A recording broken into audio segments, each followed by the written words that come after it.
Monsoon കാലത്ത് season ആരംഭത്തിൽ അന്തരീക്ഷ താപനില 17 ° മുതൽ 19 ° വരെ ഉണ്ടാവേണ്ടിടത്ത് മഴ ലഭിക്കാത്തതിനാൽ പകൽ 24 ° മുകളിൽ ചൂടുള്ളതിനാൽ ഏലം കാർഷിക മേഖല ആശങ്കയിൽ. മലയോര കർഷകരുടെ നിലനിൽപ്പ് തന്നെ ഏലം കൃഷിയെ ആശ്രയിച്ചാണ്. ഇടുക്കി ലൈവ് വാർത്തകൾ നിങ്ങൾക്കായി അവതരിപ്പിക്കുന്നത് capital car fancy opposite government tribal school, Kattappana.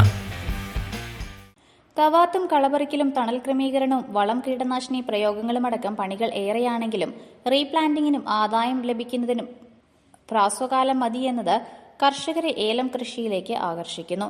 ശരിയായ പരിചരണം ലഭിച്ചാൽ കാലാവസ്ഥ കൂടി അനുകൂലമാണെങ്കിൽ നല്ല ഉൽപാദനം ലഭിക്കുകയും കർഷകർക്ക് മികച്ച വരുമാനം ലഭിക്കുകയും ചെയ്യുന്ന കൃഷിയാണ് ഏലം. ജൂൺ മാസം മുതൽ ലഭിക്കുന്ന മൺസൂൺ മഴയും പിന്നാലെ വരുന്ന തുലാമഴയും വൃശ്ചികത്തെന്നലുമാണ് ഏലം കൃഷിക്ക് അനുയോജ്യമായ കാലാവസ്ഥ ഒരുക്കുന്നത്.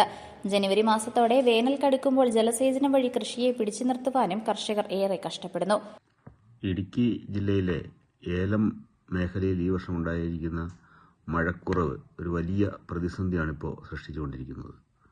അപ്പോൾ ആഗോളതാപനത്തിൻ്റെയും എൽനിനോ പ്രതിഭാസത്തിൻ്റെയൊക്കെ ഫലമായി വൻതോതിലുള്ള മഴക്കുറവാണ് നമുക്കിപ്പോൾ അനുഭവപ്പെടുന്നത്. ഇപ്പോൾ പല അന്താരാഷ്ട്ര പഠന ഏജൻസികളും അതുപോലെ നമ്മുടെ ഇന്ത്യൻ മെറ്റീരിയോളജിക്കൽ ഡിപ്പാർട്ട്മെൻറ്റും ഒക്കെ പഠന റിപ്പോർട്ടുകളെല്ലാം ഇപ്പോൾ പുറത്തു വന്നു കഴിഞ്ഞു.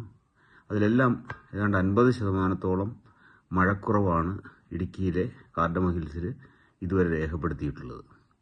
ഇത് വലിയ മാറ്റമാണിപ്പോൾ ഈ നമ്മുടെ ഏലം കൃഷിയിൽ ഉണ്ടാക്കിയിരിക്കുന്നത്.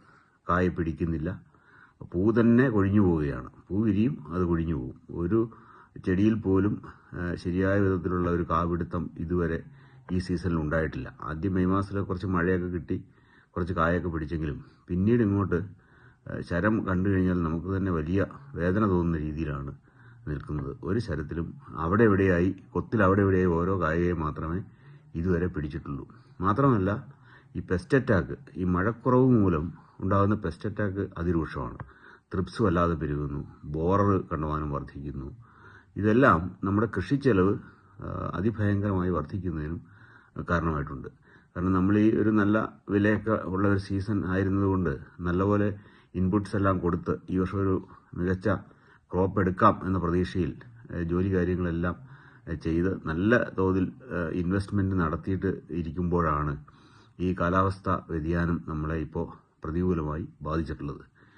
ജില്ലയിലൊട്ടാകെ തന്നെ മഴക്കുറവ് അനുഭവപ്പെടുന്നുണ്ടെങ്കിലും ഈ കാടമം മേഖലയിലാണിപ്പോൾ ഏറ്റവും അധികം മഴ കുറവായി കാണുന്നത്. എന്നാൽ ചില പ്രദേശങ്ങളിൽ അങ്ങിങ്ങ് അത്യാവശ്യം മഴ ലഭിക്കുന്നുമുണ്ട്. പക്ഷെ ഇതുകൊണ്ടൊന്നും ഈ അന്തരീക്ഷ താപനില കുറയ്ക്കുന്നതിനോ അതല്ലെങ്കിൽ ഈ ഏലത്തിന് ആവശ്യമായൊരു മൈക്രോ ക്ലൈമറ്റ് രൂപപ്പെട്ടു വരുന്നതിനോ ഇതുവരെ സാഹചര്യം ഉണ്ടായിട്ടില്ല. ഇതെല്ലാം കാണിക്കുന്നത് ഈ വരുന്ന ഈ സീസണിൽ വലിയ ഒരു ഉൽപ്പാദനക്കുറവ് ഉണ്ടാകുമെന്ന് തന്നെയാണ്. കാരണം ഇപ്പോൾ തന്നെ നമുക്കറിയാം, ഈ സമയത്തൊക്കെ നമ്മൾ ഒരു ചെടിയിലെ ഒരു ശരത്തിലെ ഒരു കൊത്തിലൊക്കെ ഒരു 6-7 കായൊക്കെ നിൽക്കേണ്ട സമയത്താണ് ഈ അങ്ങിങ്ങായിട്ട് ഓരോ കായകൾ മാത്രം പിടിച്ച ശരവും അതുപോലെ തന്നെ ശരത്തിൻ്റെ അഗ്രമെല്ലാം കരിഞ്ഞ രീതിയിലും ത്രിപ്സ് അറ്റാക്ക് ഇതൊക്കെ ആയിട്ട് വളരെ മോശമായൊരു സ്ഥിതി നമ്മളിപ്പോൾ കാണുന്നത്. ഇതിപ്പോൾ നമ്മളുടെ മാത്രം അല്ലെങ്കിൽ നമ്മുടെ പ്രദേശത്ത് മാത്രം ഉണ്ടായിട്ടുള്ള ഒരു പ്രതിഭാസമാണ് എന്ന് നമ്മൾ കരുതേണ്ടതില്ല. കാരണം ഇപ്പോൾ എൽനിനോയുടെ ഭാഗമായിട്ട് ലോകത്താകെ ക്ലൈമറ്റിൽ വലിയ മാറ്റങ്ങൾ ഉണ്ടായിക്കഴിഞ്ഞു. അതിൻ്റെ ഭാഗമായി നമുക്കും ഈ ദുരന്തം ഏറ്റുവാങ്ങേണ്ട ഒരു സ്ഥിതിയിലേക്കാണ് കാര്യങ്ങൾ പോകുന്നത്. എന്തായാലും ഇനിയിപ്പോൾ നമുക്ക് ഇറിഗേഷൻ കാര്യങ്ങളെല്ലാം കുറച്ചുകൂടി കൃത്യമായും നടപ്പിലാക്കേണ്ടതുണ്ട്. ഇതെല്ലാം നമ്മളുടെ കൃഷി ചെലവ് വീണ്ടും വീണ്ടും ഉയരുന്നതിനുള്ള സാധ്യതകളാണ് കാണുന്നത്. ഇനി മികച്ച വില ലഭിച്ചാൽ പോലും ഉൽപ്പാദനത്തിലുണ്ടാകുന്ന ഗണ്യമായ കുറവുമായി കമ്പയർ ചെയ്യുമ്പോൾ നമ്മളെ സംബന്ധിച്ചിടത്തോളം ഉൽപ്പാദന ചെലവ് വർദ്ധിക്കുന്നതും കണക്കിലെടുക്കുമ്പോൾ കൃഷി നല്ല രീതിയിൽ മുന്നോട്ട് കൊണ്ടുപോകുന്നതിന് വലിയ തോതിലുള്ള പ്രതിസന്ധിയാണ് ഉണ്ടാകുന്നത്. അതുപോലെ വേനൽക്കാലങ്ങളിൽ നമുക്കറിയാം വോൾട്ടേജ് എന്ന് പറയുന്ന ഇതില്ല. ഇടുക്കിയിൽ കാടമ മേഖലയിൽ ഒരിടത്തും തന്നെ വോൾട്ടേജ് ഇല്ല. ഈ വോൾട്ടേജ് ഇല്ലാത്തതുകൊണ്ട് തന്നെ മോട്ടോറുകൾ കൃത്യമായി പ്രവർത്തിപ്പിക്കുന്നതിനോ ഒന്നും നമുക്ക് സാധിക്കുന്നില്ല. ഡ്രയറുകൾ പോലും പ്രവർത്തിപ്പിക്കാൻ കഴിയാത്ത സ്ഥിതിയിലേക്കാണ് കാര്യങ്ങൾ പോകുന്നത്. വോൾട്ടേജ് ക്ഷാമം അത് അതിരൂക്ഷമായി കൊണ്ടിരിക്കുക.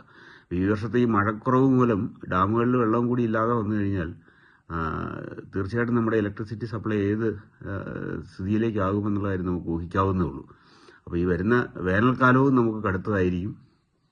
മഴക്കാലത്ത് നമുക്ക് കിട്ടേണ്ട മഴ ലഭിക്കാത്തതിൻ്റെ പ്രതിസന്ധി അതും വേനൽക്കാലത്ത് ജലസേചനം നടത്തുന്നതിന് സാധ്യമാകാതെ വന്നാൽ അതും ഒരു പ്രതിസന്ധിയാണ്. ഇപ്പോൾ തന്നെ നമ്മുടെ ചെറിയ കുളങ്ങളിലും ചെക്ക് ഡാമുകളിലൊന്നും മുൻവർഷങ്ങളെ അപേക്ഷിച്ച് അന്നുണ്ടായിരുന്ന അത്രയും വെള്ളം ഇപ്പോൾ ഇല്ലാത്ത സ്ഥിതിയാണ്. അപ്പോൾ ഭാവിയിലേക്കും നമുക്കൊരു നല്ല പ്രതീക്ഷയില്ലാത്ത ഒരു സ്ഥിതിയാണ് ഇപ്പോൾ കണ്ടുവരുന്നത്. എന്തായാലും ഏലം കൃഷി ഒരു വലിയ പ്രതിസന്ധിയിലൂടെയാണ് കടന്നു പോകുന്നത് എന്ന കാര്യത്തിൽ യാതൊരു സംശയമില്ല. ഇത് മഴക്കാലത്ത് വിളവെടുപ്പ് സീസണിൽ മതിയായി വിളവ് ലഭിക്കുമെന്ന പ്രതീക്ഷയിലാണ്. മലയോര മേഖലയിലെ കർഷകരെ സംബന്ധിച്ചിടത്തോളം അവരുടെ ഏറ്റവും പ്രധാനപ്പെട്ട ഒരു ആശ്രയം എന്ന് പറയുന്നത് ഏലം കൃഷിയാണ്. ഏലം കൃഷി നിലനിൽക്കുന്നത് തന്നെ പ്രകൃതിയോടും അന്തരീക്ഷ താപനിലയോടും എല്ലാം ചേർന്നുകൊണ്ടാണ്. പ്രത്യേകിച്ച് മഴക്കാലത്ത് മൺസൂൺ കാലഘട്ടത്തിൽ കിട്ടുന്ന മഴയും അതിനാനുപാതികമായി അന്തരീക്ഷത്തിലുണ്ടാകുന്ന താപനിലയുമാണ് ഏലം കൃഷിയുടെ ഏറ്റവും അടിസ്ഥാനപരമായ ഒരു ആവശ്യം. ഈ മഴക്കാലത്ത് ഈ ജൂൺ ജൂലൈ മാസങ്ങളിൽ ഗണ്യമായ മഴക്കുറവാണ് മലയോര മേഖലയിൽ ഉണ്ടായിരിക്കുന്നത്. ഇത് ഏലം കൃഷിയെ വളരെ പ്രതികൂലമായിട്ട് ബാധിക്കുന്നു.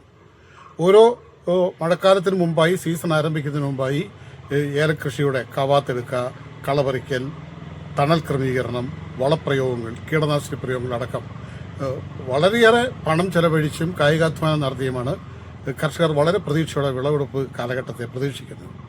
ഈ മഴ കുറവുണ്ടായിരിക്കുന്നത് വിളവെടുപ്പിനുള്ള കാലതാമസം ഉണ്ടാക്കുകയും വിളവിൽ പ്രതീക്ഷിക്കുന്നതിനേക്കാളൊക്കെ വളരെയധികമായി ഗണ്യമായ കുറവുണ്ടാവുകയും ചെയ്തിരിക്കുന്നു. ഇത് കർഷകരെ വളരെ പ്രതികൂലമായിട്ട് ബാധിക്കും. കർഷകർക്ക് വിളവെടുപ്പ് സീസണോടനുബന്ധിച്ചാണ് പലപ്പോഴും കാർഷിക വായ്പകളൊക്കെ പുതുക്കേണ്ടി വരിക.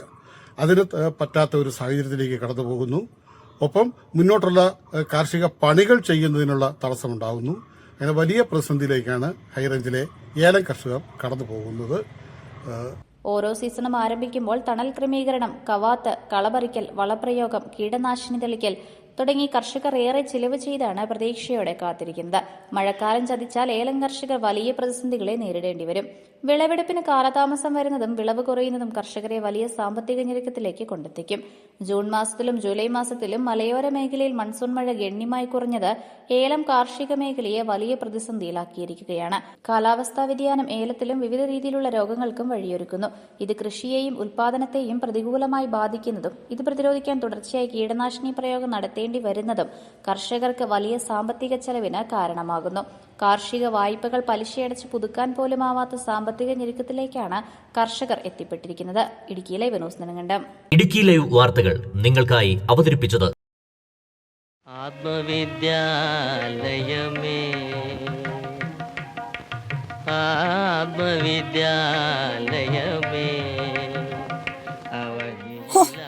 ഇതിനകത്തിരുന്ന പുട്ടുപോലെ പുഴുങ്ങിയെടുക്കാലോ. എന്റെ പപ്പ ഈ മൂട്ട പോലത്തെ പാട്ട വണ്ടി ഒന്ന് മാറ്റിക്കൂടെ? ഈ വണ്ടി മാറ്റിയിട്ട് ഒരു പരിപാടിയില്ല. അത് നിങ്ങൾ ആലോചിക്കാൻ വേണ്ട. എന്നാ പിന്നെ ഇതൊന്ന് മോഡിഫൈ ചെയ്തുകൂടെ? മോഡിഫൈയോ? അതെന്നാ കുറിച്ച? എക്സ്ട്രാ ഫിറ്റിംഗ്സ് ഒക്കെ നടത്തി അടിപൊളിയാക്കാം. കാറ് പിന്നെ വേറെ ലെവലാ. എന്നാ വണ്ടി നേരെ ക്യാപിറ്റൽ കാർ ഫാൻസിലോട്ട് കിട്ടും. ജില്ലയിലെ ഏറ്റവും വലിയ car fancy showroom capital car fancy, opposite government tribal school, Kattappana. അത്യാധുനിക ടെക്നോളജിയിൽ wheel alignment and wheel balancing, വിദഗ്ധരായ ടെക്നീഷ്യൻസ്മാരുടെ സേവനം, ഏറ്റവും വിലക്കുറവിൽ Indian and imported tyres, music system, seat cover, power window, rexine, floor മാറ്റുകൾ തുടങ്ങി എല്ലാവിധ ആക്സസറീസുകളും. അങ്ങനെ ക്യാപിറ്റൽ കാർ ഫാൻസിയിലെത്തിയപ്പോ ഞങ്ങളും അടിപൊളിയായി. അമ്പടെ ജിഞ്ചിനാഗിടി. Capital car fancy, opposite government tribal school, Kattappana.